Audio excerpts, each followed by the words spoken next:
Well, declining revenue forecasts and tough budget decisions were some of the consequences we heard about last night in our big story about Oregon's business climate.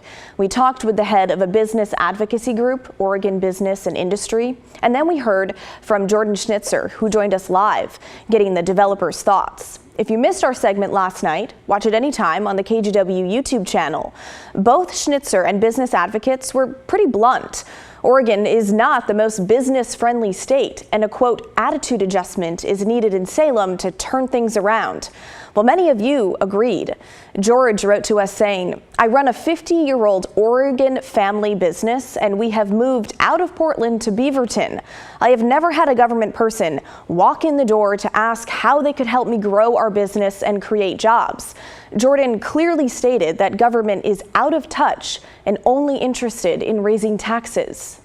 You need to get a business-friendly climate in Portland and Oregon. As people move away, you're going to lose the income tax revenue, which is going to increase your deficit. So I think you can do that with local investment. And Greg chimed in saying, I'm a lifelong Oregonian who laments the status of our city and state. I attended public schools, raised a family, and grew a small business here. I concur with Jordan's assessments that until there is a radical change in behaviors and policies related to business by our leaders, we will continue to lose ground. And Star wrote in, we need social services, but we also need informed business leaders. We've been in short supply of charismatic visionary types that have the capacity to reorganize the social services agencies, build their trust, hold them accountable for spending and results, and then pivot to more pressing matters, like trying to attract new business to the core downtown area. I'm still a registered Democrat and tend to vote Democrat in national elections. I don't vote that way anymore in local elections. I'm a landlord, and all the stuff with rent control and other restrictions on landlords makes me sympathize with the business owners. But not everyone sides with Schnitzer and business groups in Oregon. A viewer named Mike wrote to us saying, I think it's about time for businesses to step up and be, quote, good citizens. They want all the rights of people, but they don't want to have to pay the taxes that the rest of the citizens have to pay. They are not job creators. The consumers are the job creators. Businesses just don't make up jobs out of the goodness of their hearts. They only make jobs when they profit enough from them. It just doesn't make financial sense to stay in Portland. Well, today I caught up with a small business owner in Southeast Portland, Dan McLaughlin. He runs Portland Syrups, a local company making flavored mixers for drinks. He started the business in 2012, and he says the local business climate has gotten more challenging. You know, for us, running a small business in Portland, challenges are everything from just daily painting over graffiti to just constant rising taxes. But the biggest thing, I think, is just finding space to grow. Well, Dan says his small Portland company is growing, and that's a good thing. He wants to go from a 5,000 square foot production space to 20,000 feet next year. But finding that in Portland and at a price that makes sense, he says, is not easy. He even went to the mayor's office last week asking for help.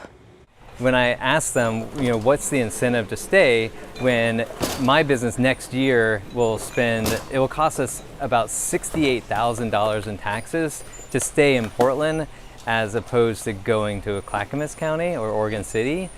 So what's the reasoning? And their best answer was, because we really want you to stay. He plans on doubling his staff from 15 to 30 next year. He tells me it is likely he will have to leave the city in order to do that. But he's still weighing his options because he doesn't want to leave.